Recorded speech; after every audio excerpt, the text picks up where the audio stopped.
بسم اللہ الرحمن الرحیم الحمد للہ والصلاة علی اہلہا۔ سوشل میڈیا پر رائج روایات کی تحقیق سلسلہ نمبر 59۔ محترم حضرات، وضو کے دوران ہر عضو کو دھونے کی الگ الگ دعائیں لوگوں میں مشہور ہیں۔ مثلا ناک میں پانی ڈالنے کی دعا اللہم ارحنی رائحۃ الجنہ، چہرہ دھونے کی دعا اللہم بیض وجہی یوم تبیض وجوہ وتسود وجوہ، داہنا ہاتھ دھونے کی دعا اللہم آتنی کتابی بیمینی وحاسبنی حسابا یسیرا، اسی طرح بایاں ہاتھ دھونے کی دعا اللہم لا تعتنی کتابی بشمالی ولا من وراء ظہری، سر پر مسح کی دعا اللہم غشنی برحمتک، کانوں کے مسح کی دعا اللہم اجعلنی من الذین یستمعون القول فیتبعون احسنہ، پیر دھونے کی دعا اللہم اجعلہ سعیا مشکورا وذنبا مغفورا وتجارۃ لن تبور۔ محترم حضرات، جاننا چاہیے کہ یہ دعائیں دو روایتوں میں ملتی ہے، ایک حضرت انس رضی اللہ تعالیٰ عنہ کی اور ایک حضرت علی رضی اللہ تعالیٰ عنہ کی۔ حضرت انس رضی اللہ تعالیٰ عنہ کی روایت کے بارے میں ابن حبان رحمۃ اللہ علیہ المجروحین من المحدثین میں عباد بن صہیب کے ترجمے کے تحت لکھتے ہیں کہ یہ شخص مشہور لوگوں سے ایسی غلط روایتیں نقل کرتا تھا کہ جنہیں کوئی عام آدمی بھی سن لے تو اس کے من گھڑت ہونے کی گواہی دے۔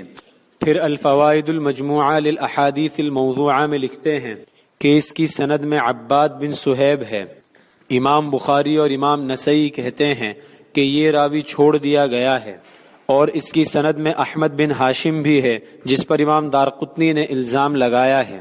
امام نووی رحمۃ اللہ علیہ لکھتے ہیں کہ یہ حدیث بالکل غلط ہے اور اس کی کوئی اصل نہیں ہے۔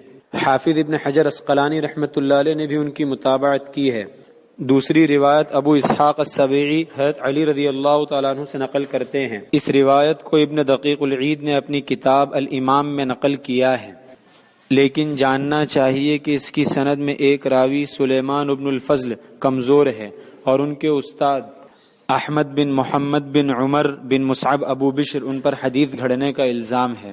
نیز ابن الملقن البدر المنیر میں لکھتے ہیں کہ ابو اسحاق السبیعی حضرت علی رضی اللہ تعالیٰ عنہ سے جو روایات نقل کرتے ہیں وہ بیچ سے کٹی ہوئی ہیں۔ حافظ ابن حجر عسقلانی رحمۃ اللہ علیہ حمالی الاذکار میں لکھتے ہیں کہ یہ حدیث غریب ہے۔ اس کو ابو القاسم ابن مندہ نے کتاب الوضو میں، المستغفری نے کتاب الدعوات میں، اور دیلمی نے مسند الفردوس میں نقل کیا ہے۔ مسند الفردوس کی روایت میں خارجہ ابن مصعب بھی ہیں جن کو جمہور نے چھوڑ دیا ہے، اور ابن معین نے ان کو جھوٹا قرار دیا ہے۔ اس کے علاوہ ابن عساکر نے اپنی امالی میں بھی اس روایت کو نقل کیا ہے، لیکن ان کی سند میں اسرم بن حوشب ہمدانی نامی راوی ہے جو بہت ہی کمزور ہے۔ یحییٰ ابن معین کہتے ہیں کہ یہ مہا جھوٹا اور خبیث ہے۔ حافظ ابن حجر کہتے ہیں کہ اس پر حدیث گھڑنے کا الزام ہے۔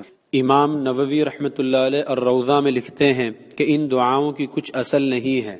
اس کو نہ امام شافعی نے ذکر کیا ہے نہ جمہور نے ذکر کیا ہے، اور شرح مہذب میں لکھا ہے کہ اس کو متقدمین میں سے کسی نے ذکر نہیں کیا۔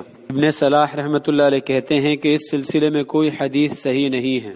حافظ ابن القیم رحمۃ اللہ علیہ نے زاد المعاد میں جو لکھا ہے اس کا کچھ خلاصہ یہ ہے کہ آپ صلی اللہ علیہ وسلم سے وضو کے شروع میں بسم اللہ پڑھنا ثابت ہے، اور وضو کے آخر میں اشہد ان لا الہ الا اللہ وحدہ لا شریک لہ واشہد ان محمدا عبدہ ورسولہ اللہم اجعلنی من التوابین واجعلنی من المتطہرین، یہ پڑھنا ثابت ہے۔ اسی طرح سنن نسائی کی ایک روایت میں سبحانک اللہم وبحمدک واشہد ان لا الہ الا انت استغفرک واتوب الیک، یہ بھی ثابت ہے۔ حافظ ابن القیم رحمۃ اللہ علیہ لکھتے ہیں کہ وضو کی جو دعائیں اس کے علاوہ آپ صلی اللہ علیہ وسلم کی طرف منسوب کی جاتی ہیں وہ جھوٹ اور من گھڑت ہیں، یعنی سند کے اعتبار سے آپ صلی اللہ علیہ وسلم سے ثابت نہیں ہے۔ امام سیوطی رحمۃ اللہ علیہ نے اس حدیث کی تخریج میں ایک مستقل رسالہ مرتب کیا ہے جس کا نام الاغضاء عن دعاء الاعضاء رکھا ہے۔ اس کے اخیر میں فرماتے ہیں کہ مجھے تعجب ہے ان لوگوں پر جو من گھڑت حدیثوں پر اعتماد کرتے ہوئے ہر عضو کو دھونے کی الگ الگ دعائیں وضو کی سنتوں میں شمار کرتے ہیں، اور وضو کے بعد درود شریف پڑھنے کو سنت نہیں سمجھتے جبکہ اس کا ذکر حدیث میں آیا ہے۔ پوری کلپ کا خلاصہ یہ ہوا کہ وضو میں ہر عضو کو الگ الگ دھونے کی جو دعائیں ہیں ان کے الفاظ اور ان کے معانی اگرچہ بہت اچھے ہیں لیکن وہ حدیث سے ثابت نہیں ہیں۔ جن روایات میں یہ دعائیں آئی ہیں ان کی اسانید میں سے کوئی بھی سند قابل اعتبار نہیں ہے۔ ان دعاؤں کا پڑھنا سنت نہیں ہے۔ بعض علماء اور فقہاء نے جو اس کو مستحب لکھا ہے وہ صرف وضو میں استحضار اور دھیان بڑھانے کے لیے لکھا ہے، لہٰذا کوئی شخص ان کو وضو کے آداب مان کر پڑھنا چاہے تو پڑھ سکتا ہے، لیکن ان کو رسول اللہ صلی اللہ علیہ وسلم سے ثابت نہ مانیں۔